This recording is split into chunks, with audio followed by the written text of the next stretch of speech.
बहुत सोता है उसको कभी योग सिद्ध नहीं होता। सच्ची मानिए, 3 घंटे नींद में काम हो जाता है,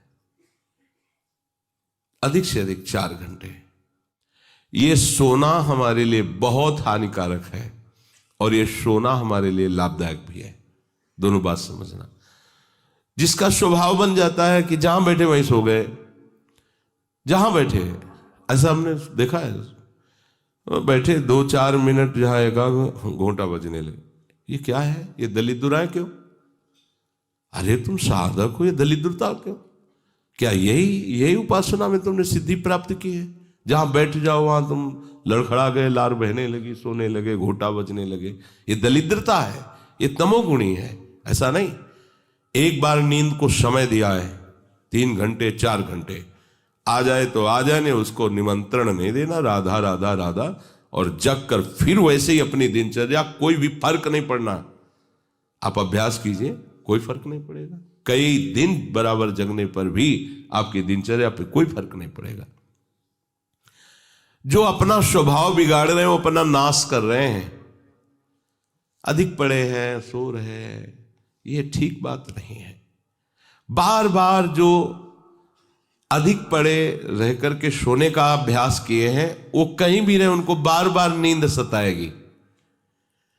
पड़े रहने में जिनको सुखानुभूति हो रही, सोने में जिनको सुखानुभूति हो रही, वो भजन क्या करेंगे? जो ज्यादा नींद लेते हैं उनकी गाढ़ नींद कभी नहीं होती है। मतलब अब सो चुके, छक गए, ऐसा नहीं आएगा। उनको बहुत प्रकार से विघ्न पड़ने लगते हैं, स्वप्न आदि आने लगते हैं, नींद का स्वरूप लंबा हो जाता है, 10 घंटे 12 घंटे। हमको एक ने बताया था कि हम केवल भोजन के लिए उठते हैं और अपने कमरे में ही पड़े रहते हैं, 18 घंटे वो सोते हैं। वह क्या जीवन आपका है? ये जीवन है? सोना बहुत हानिकारक है। अरे हम परमार्थ के पति के जितनी बार नाम जप कर लिए वो हमारे बैंक में जमा हो गया। सो के क्या बर्बाद करना है? 3 घंटे 4 घंटे, इसके 5-6 घंटे वो उनके लिए है जो बहुत श्रम परायण है, परिश्रम करते हैं शरीर से, साधक के लिए नहीं। 3 घंटे पर्याप्त है। आप अभ्यास करके तो देखिए, 3 घंटे में आपको बिल्कुल 24 घंटे के लिए तृप्ति मिल जाएगी। हाँ बिल्कुल ठीक है, अभ्यास कर लीजिए। दिन में लेटे रहने पर भी 1 मिनट नींद नहीं, अभ्यास कीजिए। अभ्यास अमृत है और अभ्यास ही मृत्यु है। आपने जैसा अभ्यास कर लिया, अमृत का अभ्यास किया तो अमृत है, और मृत्यु का अभ्यास किया तो मृत्यु है। भोगों का अभ्यास करना, सोने का अभ्यास करना, प्रपंच में अधिक रुचि रखना, ये सब मृत्यु है। नामामृत, लीलामृत, रूपामृत, धामामृत, इसका अभ्यास करो, अमृत है ये। शरीर उसका बहुत सोने पर भी आलस्य से भरा रहेगा। आलस्य के कारण वो भजन में जे भी बैठेगा 2-4 मिनट में ही माला छूट जाएगा और नींद आ जाएगी। ऐसा दर्शन होता है। वो बहुत कोशिश करते हैं, बस ऐसे हो जाते। ये कैसे हो गया? तुम्हारा क्या अभ्यास है? ऐसे कैसे कोई हम पे ऐसे कैसे हावी हो सकता है? कोई हमारे ऊपर ऐसा कैसे शासन कर सकता है?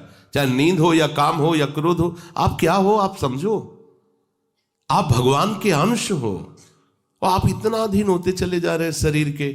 सत्संग हो रहा है, आप मुंह बगाड़ के सो रहे हैं। कीर्तन हो रहा है, आपको झटके नींद के आ रहे। धिक्कार है आपको जीवन को। आप साधक हो, आप उपासक हो, ये क्या हो रहा है?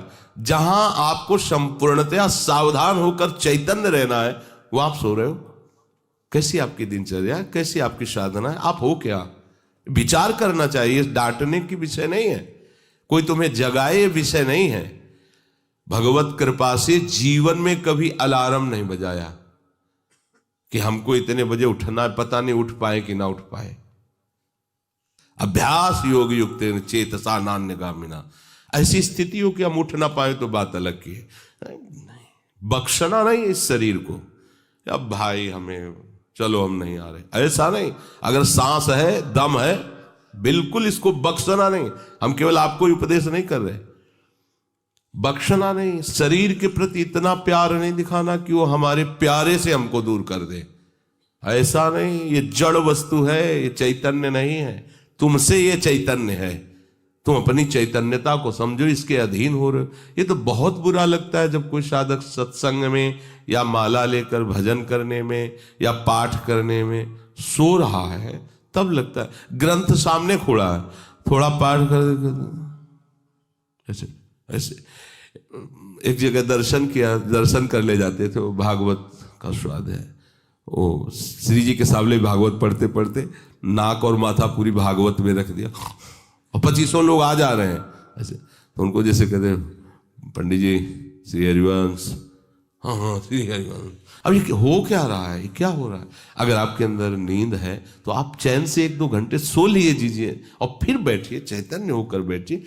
ये अपमान है शास्त्रों का। आप चैतन्य घन प्रभु के वचन पढ़ रहे हैं, आपको नींद आ रही, प्रभु की चर्चा हो रही, आपको नींद आ रही। कभी विषय चर्चा में आपको नींद आई? कभी फिल्म देखने में नींद आई? नौटंकी नाटक देखने में? रिश्ते नातेदारों से बात करने में? रिश्ते नातेदारों, आपका लड़का विदेश में रह रहा हो, उसकी कोई बात बता रहा हो, आपको नींद आएगी? नहीं आएगी। लेकिन अपने परम प्राण स्वरूप आत्म स्वरूप श्री प्रियालाल की चर्चा हो रही, आपको नींद आ रही है। अब हो क्या हो, जरा विचार करके देखिए। तो ये आलस्य के कारण उसके भजन में भारी बाधा हो जाएगी। उसका योग कभी सिद्ध नहीं होगा जो अधिक सोता है। सबसे प्रार्थना है आप अपने लिए नींद का समय निश्चित करें।